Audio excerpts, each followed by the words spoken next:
This is Rex Harrison, straight from the set of Warner Brothers, Burbank, California. I'm in my dressing room on the stage where we just completed the film of My Fair Lady. The set was almost the same as the stage set, except it was more elaborate. There's been an enormous excitement here at Warner Brothers about the production of My Fair Lady.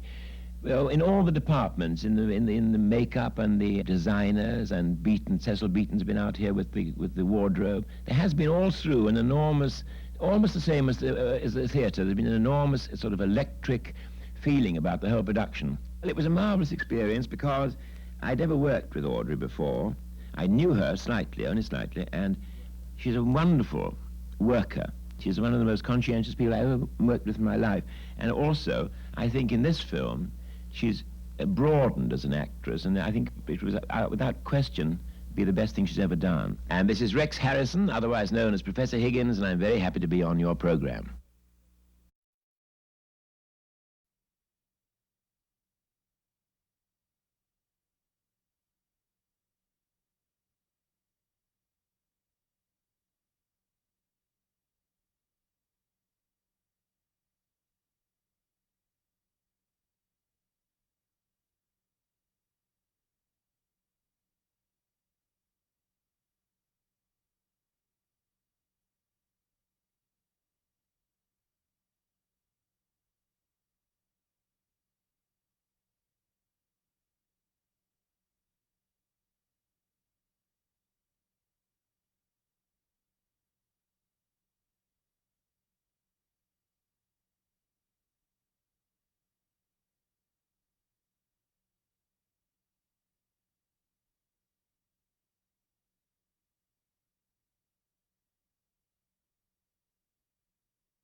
Miss Hepburn, how long has it been since you've been back here in the country? About a year and a half. And are you glad to be back? Oh, I'm thrilled. I'm really very, very happy. I always love being here. And it's marvelous to see our friends again, and the sunshine, and being back at Warner's. Well, now, we hear about working conditions in Europe, and we've heard both sides. We've heard that American producers go over there to save money, and when it is all over with, perhaps they haven't saved that much money, that the working conditions are difficult. Tell us about it. How do you find it by comparison? Well, perhaps I'm not the right person to ask because I'm not a producer, and I don't know about that side of the business. Where do you feel more comfortable? Let's put it that way, as a performer. I think it's too difficult a question to answer because as you know, I am a European, and I was brought up over there, and I have many friends, and I know a lot of the people I work with, and I adore working both places, and I'm not just trying to avoid answering your question. I've had, very happy times working in Paris or Rome, some of the great times doing the Nun story in Rome. In other words, some of the difficulties in production don't rub off. I think definitely that this is a place that is really geared for making motion pictures, and you have fewer Here in the United complications States, technically, yes. But I depend a great deal emotionally on the atmosphere when I work, on the people I work with, and I'm less aware of technical difficulties being an actress and not a director or an art designer or a producer. In other words, those things really don't bother you. And I've very sincerely, I've been very, very happy both in Europe and here. Tell me this, when you're given a script and asked to decide, do you want to do this, what is it that makes you decide one way or another? How do you know that the part is right for you? It's very hard to say. I just like it, or it doesn't strike me as anything I particularly would like to do. Does it ever boil down to just the business end of it? In other words, you say, is this a good in other thing words, business-wise? have I ever done a picture that I didn't like for the money? Yes, for the money. Never. No, I've never done that. No. Do you think that perhaps too many performers today do, and therefore jeopardize their because career? I've never spoken to them. I don't know for what reasons they accept the pictures. I think most people and most performers in general, have a dream when they start a picture and think they have something very, very good, and very often part of the quality falls by the wayside for some reason or other, or even if they make a good picture, the audience doesn't always like it. It's a very tenuous, elusive thing, It's a very the theater. fickle business. And I don't know if it's so fickle. It so much goes with the times, and something the public liked, let's say, 5 or 10 years ago, might not appeal to them now, and it's very Do you hard. actually That's what's decide also very for- exciting about the business we're in. You can't predict. You can try, and you can follow your instincts and do the best you can. Do you follow your instincts? Do you say to yourself, this is what I like and this is what I want to do, and is the decision yours, or does someone help you make the decision? I do follow my instincts. That's all I have to go by, because I do not have a great deal of experience. I don't have a great deal of knowledge.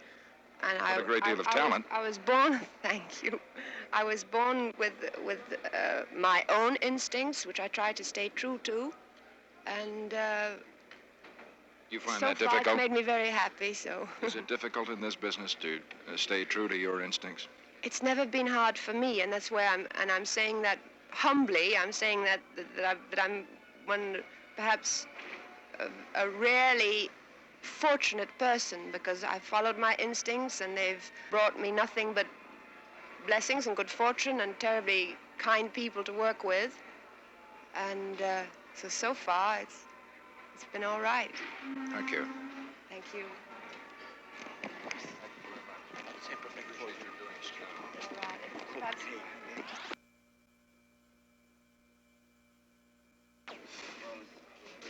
Mr. Harrison, we often hear perhaps that the stars in pictures, particularly the big stars like yourself, ask too much, too many concessions, become too difficult. Is this an exaggeration, or is it a prerogative? What a question. Well, speaking for myself, I am a theater actor primarily, who makes films, and I believe that there should be discipline, as there is in the theater.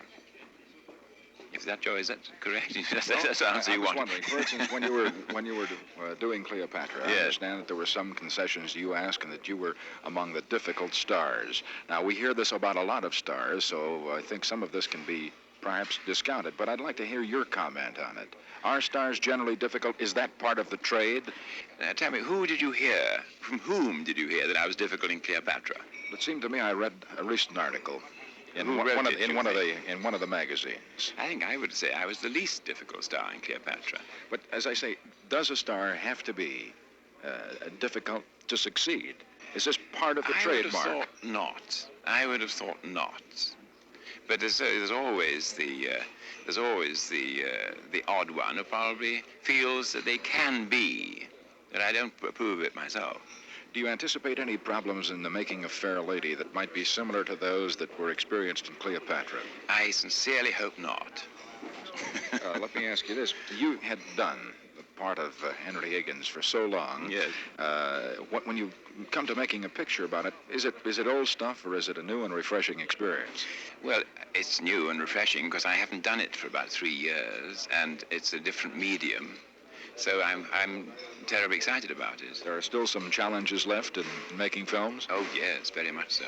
If you had your druthers, which would they be? Would you prefer to make films, or do you like the legitimate Well, theater? I think it's wonderful that you're able to do both. But you're asked to do both, actually. Do you feel that there are some parts that are yours that become you? Do you decide that this is the part for me and this is what I can do best? Well, I think it's very difficult to answer that one. I think that if you do accept a role, you've got to be very careful that you can, within the confines of the part, draw it into yourself. if you know what I mean. Yes. You've worked the British theater frequently. Yes. We hear sometimes perhaps that the working conditions here in the American film industry are far better. And there are those who say they're not nearly as good. What's your comment on that? Well, I think that there are no greater technicians than in the American studios, and I think the working conditions here are quite wonderful. And I would say then that if you want to make what Warner said today, I think that if you want to make a really first-rate picture, there's no better place to make it than here. Thank you. Thank you very much.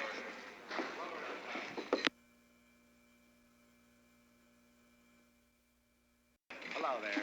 Mr. Warner, Yes, sir. I'd like to ask you this question. Do you feel that, or do you anticipate any of the kinds of problems that were experienced during the making of Cleopatra? No, just to the contrary. We do not, because our picture is being made here virtually in stages, few exteriors on the very lot. You can control your light, you can control your weather, you can control every human problem. There's equation where, of course, where the human equation comes into it, where you can't control. People may be ill. What about the money situation? Can you control that? What do you anticipate Yes. spending? The film, as I said before, will cost approximately $12 million, taking in the cost of the play itself, which was $5.5 million. What do you have to do to make money? Well, we have to. There's a yardstick that's been known for years in motion pictures. You double your income, but of course, I explained this easily, I believe. The larger the cost, the more the cost, the sooner you can break for a profit. You don't have to do double on a $12 million picture. I believe you can break even in about 20 to 21 to something in that area. Let me ask you this. Do you like the look of the Hollywood film art today as it is? I didn't say industry. No, that's right. The industry's putting automobiles together, rubber tires, and plastic. That's an industry. Motion pictures are creative art. A lot of people don't want to admit it. Do you like what you see today? Yes, I do. Coming out of Hollywood? Yes, I've been attending meetings with other heads of studios and producers, actors, writers, directors, and there's a tremendous excitement about the thing. I tell you why. This is a fact. I feel it is anyway, that with the advent of television and other component parts of entertainment, amusement, baseball, football, whatnot, that is really in opposition to the motion picture theater. The motion picture itself has proven in the last 6, 8, 10 years that if you have the right subject, you can almost do 10 times the gross that we did 25 years ago. Let me ask you this. Is there too much business and not enough art in the making of films today? To the contrary, there's a combination of both. You must, in doing anything, I don't want to bring Renoir or Gauguin or one of the great artists, contemporary artists, of course. But they, too, while they were strictly artists, they still had some sort of a business acumen. In other words, Renoir couldn't stand around all day painting this picture if he couldn't sell it for a profit. So he can pay for the food, the lodging, the clothes, the coal, the oil. So you really have to have a combination, a slight amount of business and a great deal of art. More challenge today than there was 25 years ago? Yes, a greater challenge because of the enormous costs of everything, not only in the motion picture business, but in all business. You know that. Cost of everything has gone up, rightfully so. Labor is getting a better share of its deserved finance because It's just illegal. My lawyers found that there'd been a slight mistake.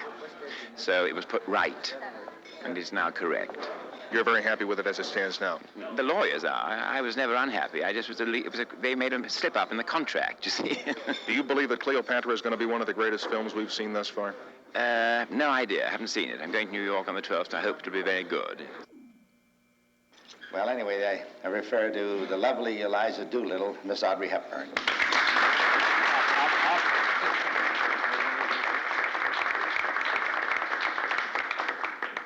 Well, that's pretty good. Now, the gentleman who created the role of Professor Henry Higgins in the original play in New York, and who is one of the finest actors in any field. I am proud to present Mr. Rex Harrison, who will repeat his role.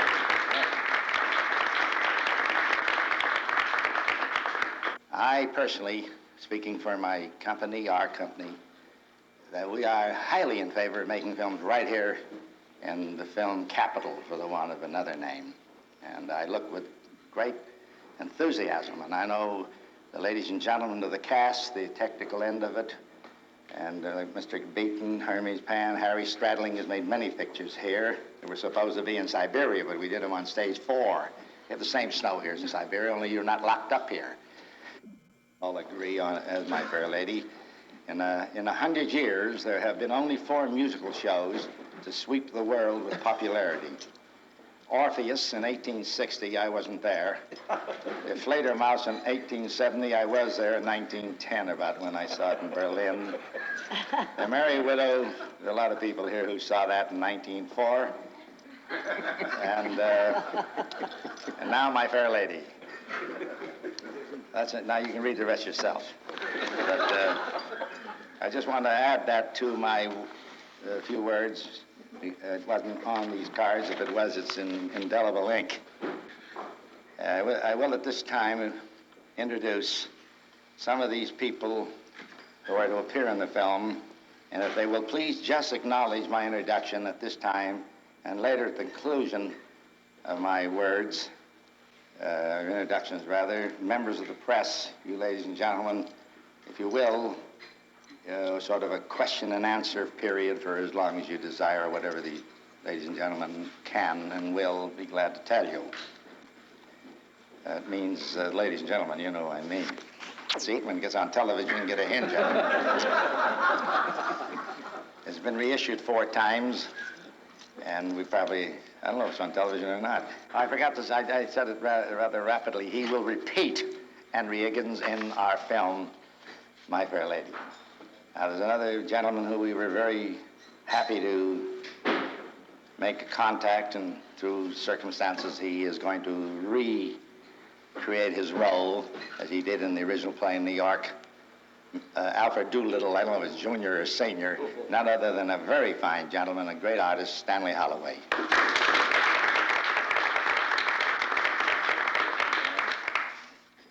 And the role of Mrs. Higgins.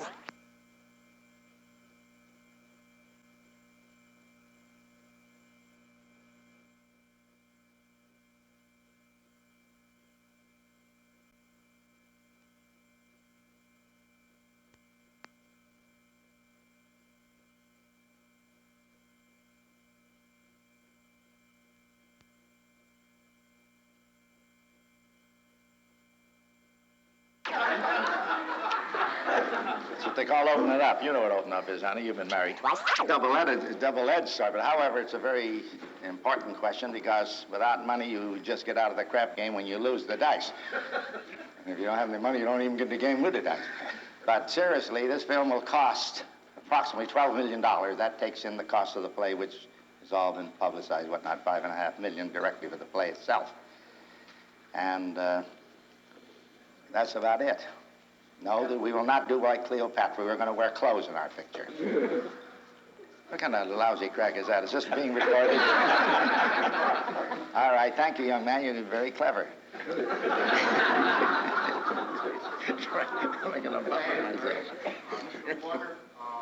what point do you have to give seats? I want this guy to get me off that easily. Were you on yet? No, I haven't gone on. Here. To the Ascot scene. Are you going to do it in the same rhythm as in the play, or are you doing free, or... Well, we're not going to do it quite. What they call an opening and closing and a half. Seriously, for just a moment, when we originally purchased this particular property, it was our intention to produce this in England, London, where we were affiliated with the Associated British Cinemas Company. We have been for, since 1940. And I was told and didn't believe that we couldn't make a particular English picture here in our studios in Burbank because we have the technicians, we have the facilities, we've done it 1 or 1,000 times. As a slight example, going way back, we made 2 big sea stories here, of British background, England, of the period. First one was Seahawk, or rather, the first one was Captain Blood with the late Errol Flynn, and followed up with Seahawk. We never left the stage over here. You can see it where we're building the Coventry Gardens right now, stage 7. There were 2 ships They were mechanically, hydraulics and whatnot. A very costly operation, but very, very well done. I think you folks who saw the films will believe that we went to sea. We didn't. Didn't leave stage 7. That's not this is still a great industry of make-believe in a professional way. You can't make believe by being an amateur. That's understood, myself or anyone else. But we have the talent. Many people said we couldn't get the proper English extras and whatnot. You can. There are many English people here. There are in London, in pictures, I mean. I was a little clever, but I didn't get away with it. But true, you have everybody here. If not, we may bring some people from England. Is that right, George? I think I heard you say that one day. Yes. We may bring certain particular characters that you cannot get here, which will be wonderful, because many of our people go to London. It's not our policy, our company's policy, not to make pictures in foreign countries. To the contrary, I say we're making pictures in, 6 months out of 24, out of 12 rather, throughout the world in one form or another, and financing them, producing them ourselves or whatnot. And it would be very, very off base if I would make a statement that we do not contemplate making pictures on the actual locale. Of course we will. Everyone has, they will, and they will continue. But, Reverend, you did Gigi in American in Paris, right at, were you in American in Paris? No, just Gigi. Gigi right at MGM, didn't you? It looked like Paris to me when I saw it. And I've been in Paris twice. And I'm very perturbed to read in any paper or see on television, especially a television very vital name, Chevy in there around between 5 and 7 at night with a lot of cornball junk knocking motion pictures, people who made their living by it, people who raise families by the motion picture, people who owe everything in one form or another to their livelihood and their life in motion pictures. I know, I speak for myself. I owe everything to that little hunk of celluloid that Thomas Edison made roll in 1902, I think is the correct date. Because I was in it in 1903. Don't get it around. I got a crutch outside in order to get out of here. But however, I was there. And I've seen it come. I've seen it go. I see people come. I see people go. Failures, successes, frustrated, people with and without talent. If you have talent, you can make good in any walk of life. But if you haven't talent, you immediately start blaming it on the control of Hollywood. We can't get in the studio. I got nothing but uncles, cousins. Oh, I haven't got any uncles or cousins. They're all dead. No, I got 2 cousins walking around. They can't get in. But seriously, I will appreciate why doing this in what I consider a semi-humorous vein. It's not altogether humorous with me, because I'm very sincere and feel this very, very much. Not because of the money that you make in the thing, but we are entrusted with this celluloid to do something with it. Give this kid another drink. Not just go on keeping everybody in the gutter, beating people down, and I'm talking about certain films. We made them too, and I imagine we'll make some more. But our films were great, and they still are great, and they'll be greater. I think the American producers have learned a hell of a lesson to get away, to stop aping the Italian and the French and the Spanish and other undesirable films that have caused all this censorship and legions and seals and no seals and art and all that hokey-pokey theaters in order to see things that you couldn't see just a handful of years ago. But anyway, that's the name of the game, and who am I to say don't go on, but it's up to the public. That wasn't written down, by the way. That wasn't written down. No, I'm sorry. What we got left? Okay. I didn't plan to ask you this first, Mr. Harrison, but I've just read an article about Mr. Wagner about Cleopatra, which I believe you've completed Wanger, not too long ago. And we read several stories about the billing. Could we go into that a little bit? What happened? Was there a mix-up in the billing on Cleopatra? My Fair Lady, and about the sentiments Mr. Warner expressed here this noon. Are you pretty well in concord with those? Oh, yes. Thank you very much, Mr. Harrison. Got it.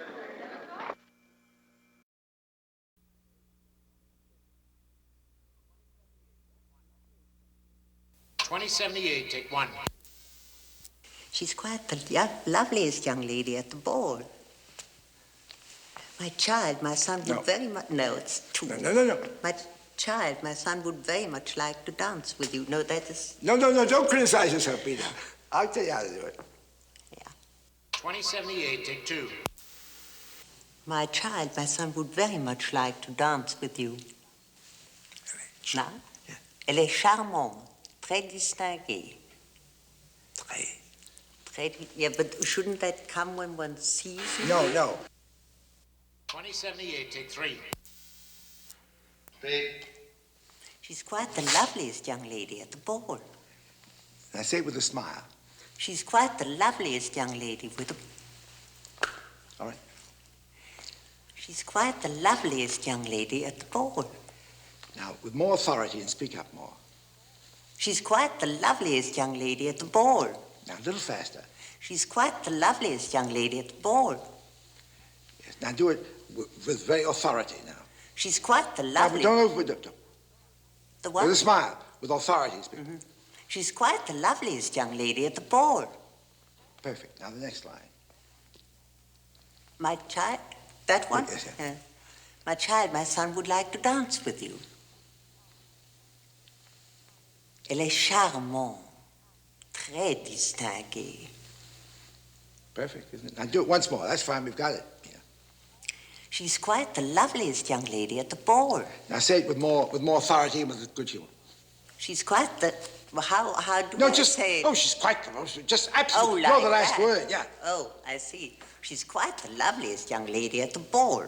Now say it with a little faster, but just the same authority. She's quite the loveliest young lady at the ball. I said, she's quite the love... You're the last She's quite the loveliest young lady at the ball. Once more, without interrupting me. She's quite the Now loveliest wait, now young let me... lady. Now give me the gesture.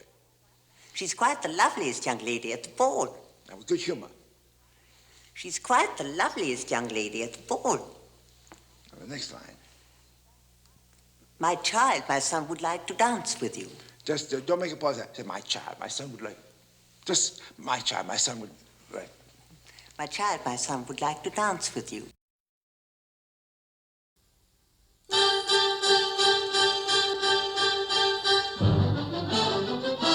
It begins with words. The words of a great playwright's most popular success. To adapt these words to the world's most popular musical show took the combined talents of Alan J. Lerner for book and lyrics and Frederick Lowe for the memorable music. The result? My Fair Lady, the longest-run play in New York history, applauded from London to Tel Aviv, from Berlin to Australia, from Tokyo to Rome. On February 6, 1962, headlines shouted that Warner Brothers had outbid all other studios for the motion picture rights to this hit of hits. The world awaited with anticipation the announcement of stars for those cherished roles. When Jack Warner revealed that the leading role of Eliza Doolittle would be played by Audrey Hepburn, that Rex Harrison, who created Henry Higgins both in New York and in London, would recreate him once again for the motion picture, and that Stanley Holloway would duplicate Alfred P. Doolittle, his original role, it was plain to all that there would be no compromise in bringing this distinguished play to the screen. Mr. Warner further underwrote his determination by announcing he would personally undertake the production. Before a single camera could roll, endless problems of planning, design, conception would be met. The logistics of handling thousands of extras, ranks of period automobiles, and numberless special property details, from a cabinet full of tuning forks to custom-made wallpaper for Professor Higgins' home, must be researched and solved. Chosen to lead this unprecedented filming was director George Cukor. World-famous artist, designer, photographer, and author Cecil Beaton had astounded and amazed audiences with his fabulous design for the New York and London productions of My Fair Lady. His selection as designer of the vastly expanded motion picture was inevitable. From the four corners of the world came the richest of fabrics, exotic feathers, beads, jewels, the rarest and the most unusual of furs. Night and day for months, the wardrobe department worked at full capacity with an army of seamstresses, drapers, milliners, to turn out a total of over 1,000 costumes. Cloth of gold and zebra skin, ostrich feathers, and miles of rich stuffs passed through their skilled fingers. Volume upon volume was researched, with 250 individually designed costumes specified for one scene alone. Months of designing and building culminated on the August 13th starting date, when the great Super Panavision 70 cameras began to roll. While the principals are prepared in their dressing rooms, the thousands of other players are handled in the biggest makeup and costuming operation in motion picture history. An entire stage has been turned over to wardrobe and makeup in order to do 2,000 female makeup jobs and 1,500 male makeup jobs.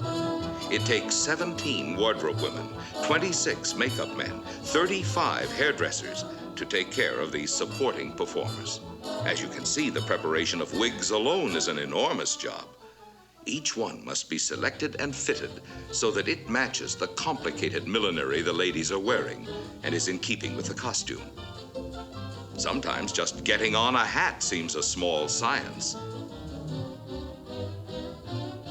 With so much hat and so much hair, it is indeed a science. If you have any doubts as to the complication of male makeup, just look at the preparation needed for beards and mustaches alone. Each one classified and cataloged and assigned to a particular actor. They start work on the big stage in the wee hours of the morning. And still, by the time costumes, wigs, and makeup are set, it may be getting uncomfortably close to shooting time, as you can tell from this sign. Get makeup, get body makeup, get wigs, get dressed, get going.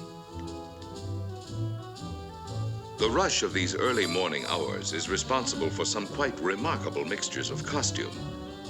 And these costumes, hailing from a more leisurely and graceful time than ours, present some unexpected problems for modern girls.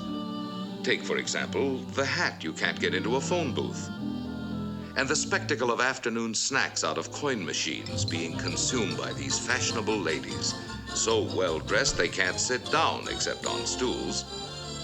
Or you might mistake this girl for Little Bo Peep, were it not for the fact that she uses the typewriter so proficiently.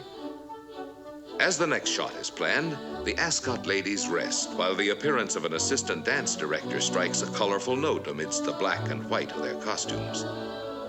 But there's the call for the take, and they move out, each one conscious that she wears a gown of supreme distinction, which must be in perfect array for the camera.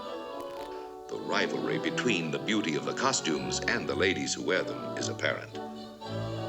Off camera, on every side, one sees beauty set out in the most spectacular style. Meantime, the producer is checking the previous day's footage with the film editor. Note the width of the 70mm film Mr. Warner holds up. It's exactly twice the size of ordinary film. This is Super Panavision 70. The producer has made a choice. This is 27A Wimpole Street, the home of Professor Henry Higgins, a bachelor of means. Now this house is crowded with the camera, cranes, booms, microphones that intrude to tell her story. The cinematographer is Academy Award winner Harry Stradling. Working with him is head electrician Frank Flanagan. Together they will light this scene from the battery of lamps that circles the set at all levels. Each shadow cast is a dramatic consideration. The dark and the light are controlled as delicately and perfectly as the values of a portrait painter.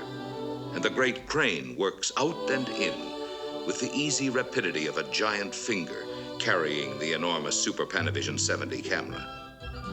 This is the day of the ball. But all the guests have not arrived yet. The My Fair Lady trolley is still trundling them down the Warner Brothers streets through the crisp morning air toward stage 16. And here we see at its most striking the contrast between the formality and high fashion of the play and the sunshine and shirt sleeves reality behind scenes.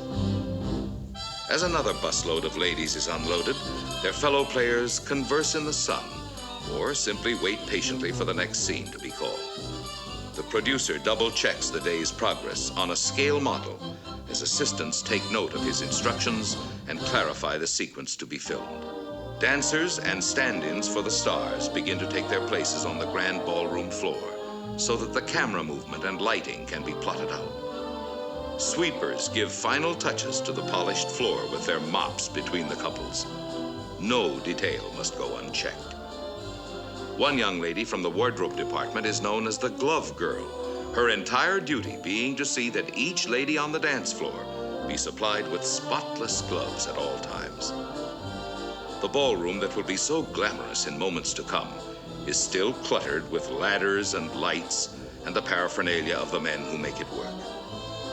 From the earliest viewings, everyone knew that this was no ordinary film, but a great motion picture for the whole world to see, enjoy, acclaim, and see again and again.